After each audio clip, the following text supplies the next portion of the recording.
Hey, welcome back. If you're new here, my name is Erika. I'm a professional home organizer, and here are 10 of the biggest organizing mistakes that people make, plus how to avoid them.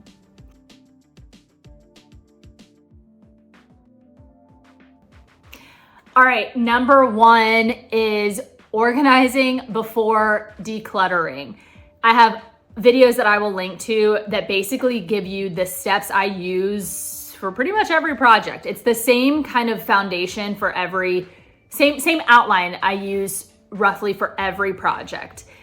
And always decluttering, purging, whatever you want to call it, is one of the very first things. So if you just try to organize the stuff you have, you're going to be keeping a lot of things that you don't use, you don't like, you don't need. So please do not skip that step. I know that some of those things will create more time. It will be more time consuming, but you will create so much space and freedom in your home.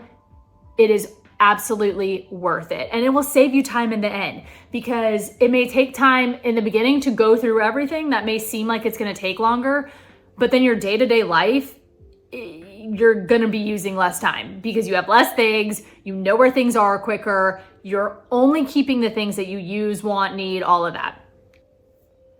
Number two is buying things before you organize. Again, here's another video I have on that. I see this all the time, that people want to buy things that they think is cute or they've seen on social media or their friend has, whatever. And then they're just kind of making it work for their system. Oftentimes, then we try to put our things into this storage solution instead of creating a storage solution that will actually work for our things. Does that make sense? Again, that video on Stop Buying Bins will go into a lot more examples, a lot more detail. But wait until you organize, and then you can shop specific measurements for the things that you need. You know that, hey, bins would be perfect for this kind of solution, for this kind of space. Or I really want clothes containers in this space and they should kind of be this size. Just wait. Trust me, it will pay off. Now, I'm not saying that if you have things, I always like to know what people already have. Listen, I want to make your dollar go as far as it can, right? Let's make it stretch. So if you have something and you really want to use it, we can be creative for that. But I'm more so talking about buying things, going out and purchasing something before you've done organizing. So let's skip that. Don't do that. Number three is trying to overstuff your spaces. You want to kind of leave about 20% of the space. So fill it only to about 80%. That leaves some breathing room. That leaves room for you to be able to find your things easier. And it also leaves room for inevitably, more shopping and adding to that space. If we have an organized space, but it's crammed, it's still going to be really kind of tricky to utilize. And it makes maintaining it makes your maintenance just easier. Number four is creating systems that are overly complicated. They're too complicated. Whether it's like hyper organizing or over labeling, it's going to be something that's either not realistic to keep up with, not easy to keep up with, or just doesn't make sense in the long haul. My biggest thing is that I always try to create systems that work for you and your family. So by making things overcomplicated, you're not doing anyone a service, right? You're just doing yourself a disservice. So try to lean into your existing ways of doing things, but just tweak them to make them more organized. Again, other videos, check out a lot of videos on my page and I go into more detail about this, but you don't want to go against what you're already doing. So if you're going from not really being super organized to then trying to have a bin and a label and whatever for every single thing, it's probably not going to work. You want to create lasting systems as well, right? Number five, this kind of goes along with number four, but not making things functional for the entire family, right?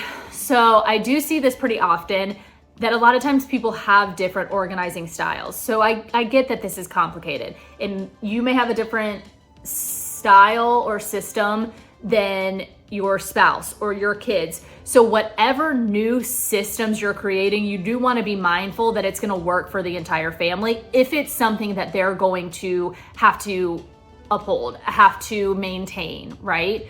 So again, I see this all the time with like kids' rooms.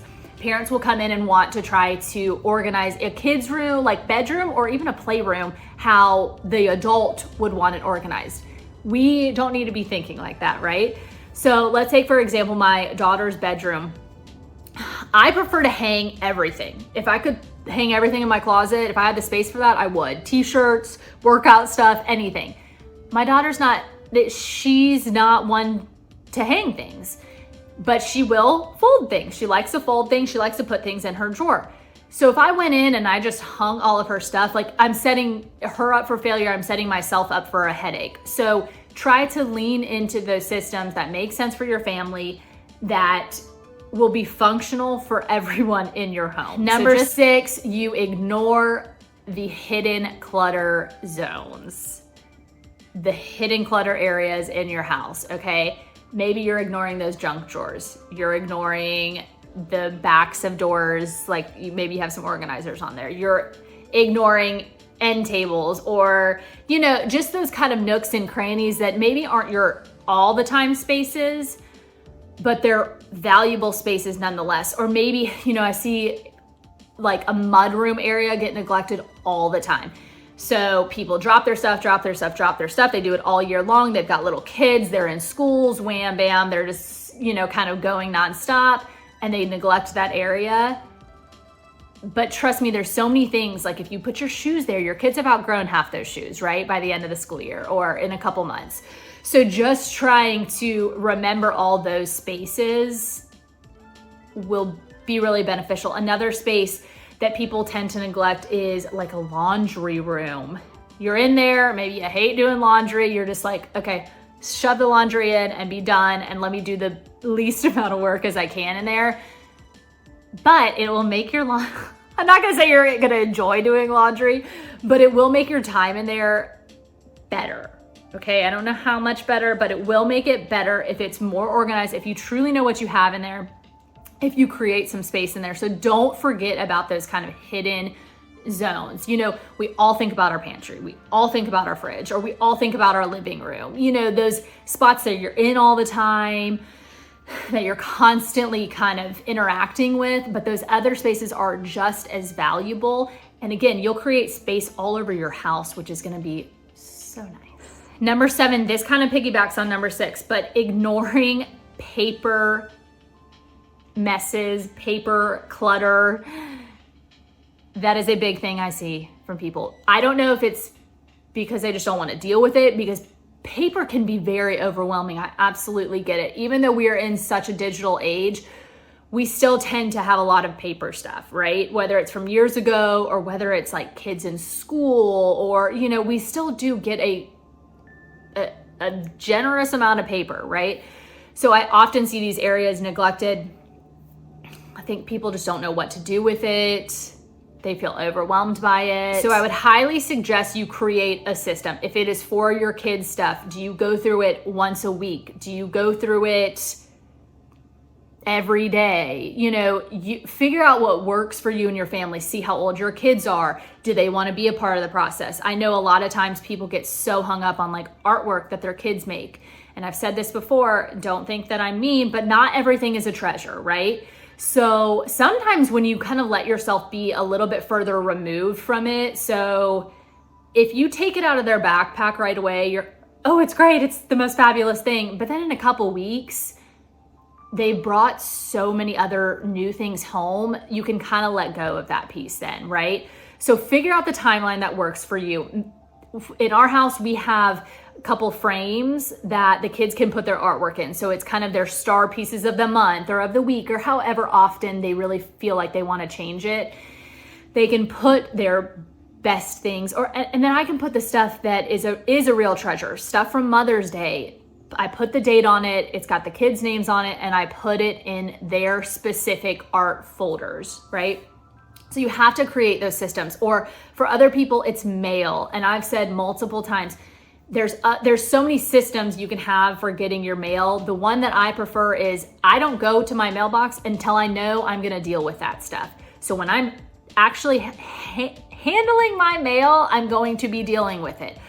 I'm gonna put stuff straight into the recycle bin. I'm going to deal with those things that come in the mail that instant. So if you don't have that kind of time, you don't like to do it like that, then again, set up a system that works for you. Do you do it, get the mail every day, but then you deal with it all on Fridays? I don't know what works for you, but if you don't have systems, it will pile up. It will get out of control. You don't want that. Same with receipts. If you're doing something with receipts, personally, I don't keep any receipts unless it's something that I think I may return, or that's pretty much it, or if I need it for tax purposes. But the thing with taxes, most of my stuff is online, so I don't need to keep a whole lot of receipts. So be honest with yourself about what you're doing with the paper that you're accumulating. Receipts is a good example of that. And then if you really need to hold on to them, create a file cabinet, create a system. And like I said, be honest with what you're going through, with what you're keeping, because otherwise it gets out of hand really quick. Number 8, I should have put this earlier, but not taking everything out when you're organizing. I see this a lot, that people kind of want to do like a surface level organizing. And I should have said this with this should have piggybacked on the decluttering one, because really you want to take everything out so that you can know what you have, fully know what you have, not just this surface level of organizing when you kind of miss a lot of stuff. Also, taking everything out gives you an opportunity to clean those strange spaces, right?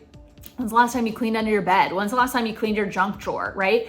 So it gives you a really valuable opportunity to have the space free, clean it, and then you really know how much space you have. You can see better how much space you're dealing with, how much stuff you want to put back in there, right? You may take everything out and be like, oh, I really only want this drawer to be like halfway full. That would be a lot easier for me to get to said things. So it just gives you a better opportunity to, what's the word I'm looking for? Like, not accurately, but it gives you a better opportunity to